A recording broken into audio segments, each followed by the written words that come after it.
On the last day of the third Lok Sabha elections in Assam, the Bharatiya Janata Party and Indian National Congress took out huge rallies in support of their candidates in Guwahati city. Assam BJP and its allies concluded their election campaign today with a bike rally led by Chief Minister Himanta Biswa Sarma in Guwahati. The bike rally from Kanapara Veterinary Ground to Latasil Playground. Further, the Congress and its allies concluded their election campaign with a colourful procession in Guwahati led by the AICC's in charge of Assam, Jitendra Singh, and APCC President Bhupen Bora. This procession of the Congress was from the Rajiv Bhavan to the Dispur Mahendra Kshetra. In both the rallies, thousands of people took part in the rally. The high-voltage campaign for the third and final phase of Lok Sabha elections in Assam has concluded today. Congress madam dhuti aru lungi aru eku nai etia ami ki korisu adi apunaluke dekhise amar jetia sarkar ahile ami orunodoy asoni arambho korilu mohila sokole orunodoy pale mohilar ghorat সম্মান বৃদ্ধি হল আজি মই সানমাৰীৰ মিটিংত এই গধূলি মই কৈছো যিমান ঘৰত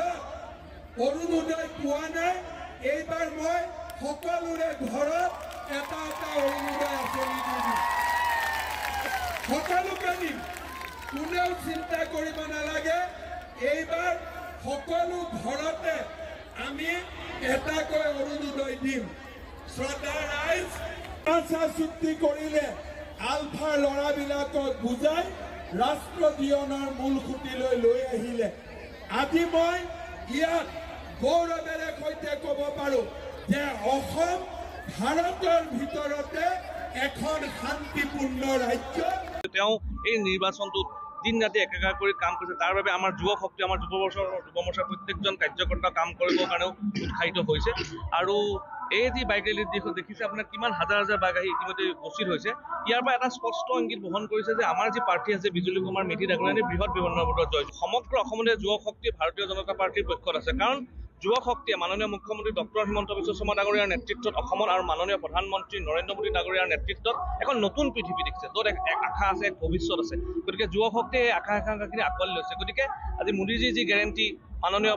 प्रधानमंत्री जी गारंटी माननीय मुख्यमंत्री डॉक्टर गारंटी आखरे आखरे पालन कर। तो आज हमारा कैंपेन का अंतिम दिन है। तो ये अंतिम दिन में हमारी जो कैंपेन है मैं अपील करती हूँ कि हमारी जो ये पवित्र ग्रंथ है जो कांग्रेस का बदौलत है जिसने हमको अन्याय का खिलाफ आवाज़ बुलंद करने का हक दिया है इसको हम लोग सेव करने के लिए इसको प्रोटेक्ट करने के लिए हम लोग का ये चुनाव जो है ये कांग्रेस का चुनाव नहीं है ये पूरा कॉन्स्टिट्यूशन का सेव करने वाला चुनाव है एवरी इंडिविजुअल ऑफ इंडियन सबका चुनाव है। तो इसीलिए मैं अपील करती हूँ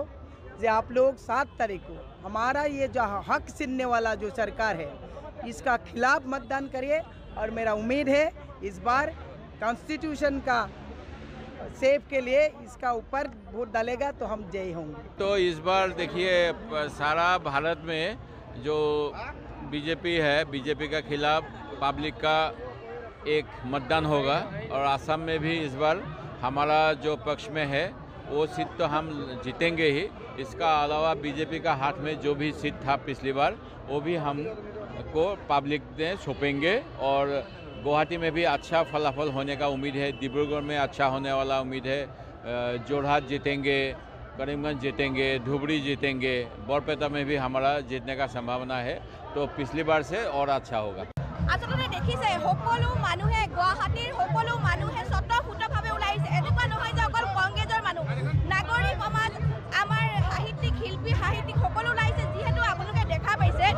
গুৱাহাটীৰ যিবিলাক আমাৰ মূল সমস্যা বানপানী কৃত্ৰিম বানপানী পানী খোৱা পানী নাই সেইবিলাক সমস্যা কোনোদিন বিজেপিয়ে ইমান দিন হাতখনত থাকিলে তেওঁলোকে এইটো চিট তেওঁলোকৰ এমপি ইমান বছৰ কটালে কিন্তু তেওঁলোকে সংসদত এদিনো আমি মাত মতা নেদেখিলোঁ সেইকাৰণে ভাবোঁ আমি মীৰা বৰঠাকুৰ এগৰাকী বলিষ্ঠ কণ্ঠ